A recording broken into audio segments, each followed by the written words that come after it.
Salam sejahtera bagi kita semua, saudara-saudara yang kekasih dalam Yesus Kristus. Marilah kita merenungkan firman Tuhan untuk hari ini. Mari kita berdoa.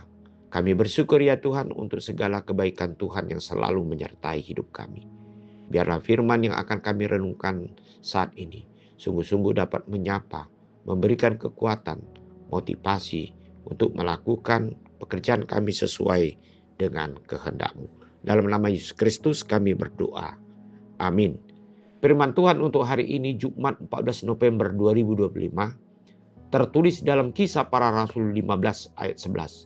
Sebaliknya kita percaya bahwa oleh kasih karunia Tuhan Yesus Kristus kita akan beroleh keselamatan sama seperti mereka juga. Saudara-saudara kekasih, ayat hari ini merupakan kesaksian Rasul Paulus di hadapan para hamba-hamba Tuhan yang berkumpul di Yerusalem, di mana dia menyaksikan bahwa kasih karunia Tuhan Yesus Kristus itulah yang diperoleh setiap orang yang percaya tanpa melihat suku bangsa, pekerjaan, status sosial hidup orang yang percaya di dalam Dia. Kasih karunia Tuhan Yesus juga merupakan salah satu rencana Tuhan yang sudah Dia perbuat untuk semua bangsa-bangsa. Namun saudara-saudara yang kekasih, hal ini terjadi karena Allah sendiri sangat mengasihi semua orang tanpa kecuali. Hanya saudara-saudara yang kekasih, di dalam pernyataan Paulus ini banyak beberapa orang yang selalu berpikir atau memahami, yaitu kasih karunia Tuhan itu hanya dapat diperoleh bagi beberapa orang saja, atau suku-suku tertentu, atau status sosial tertentu. Padahal saudara-saudara yang kekasih, bahwa Allah tidak pernah memilih yang disebut dengan siapakah yang patut menerima kasih karunia-Nya. Baik itu orang kaya atau miskin, atau orang yang disebut dengan punya status sosial yang rendah atau yang tinggi. Atau mungkin kadang-kadang orang berpikir hanya orang-orang yang telah mengetahui, mengenal hukum Taurat Tuhan yang dilayakkan untuk menerima kasih karunia itu.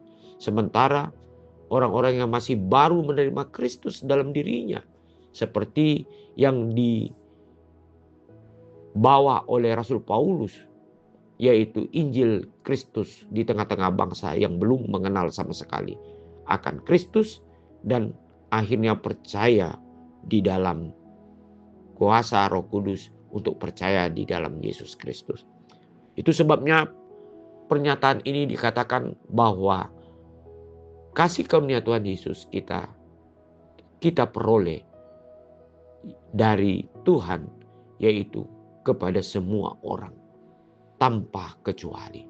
Mari saudara-saudara kekasih, sebagaimana sikap Tuhan yang memberikan keselamatan yang tidak memilih-milih siapakah yang layak untuk menerima kasih karunia itu dan keselamatannya itu.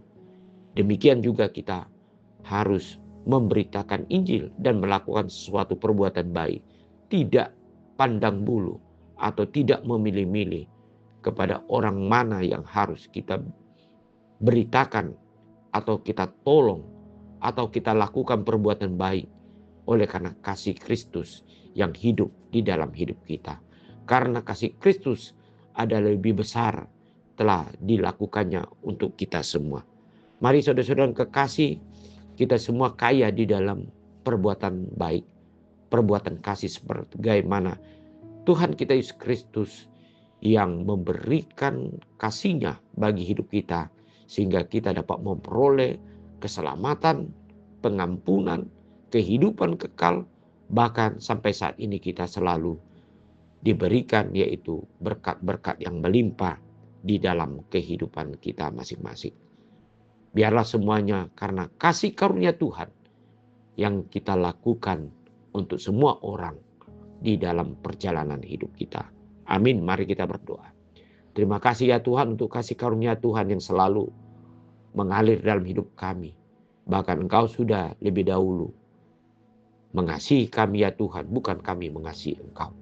Tetapi biarlah kasih karunia ini dapat mengalir di dalam diri kami dan juga mengalir kami lakukan di dalam persekutuan kami dengan orang lain. Dalam nama Yesus Kristus kami berdoa. Amin.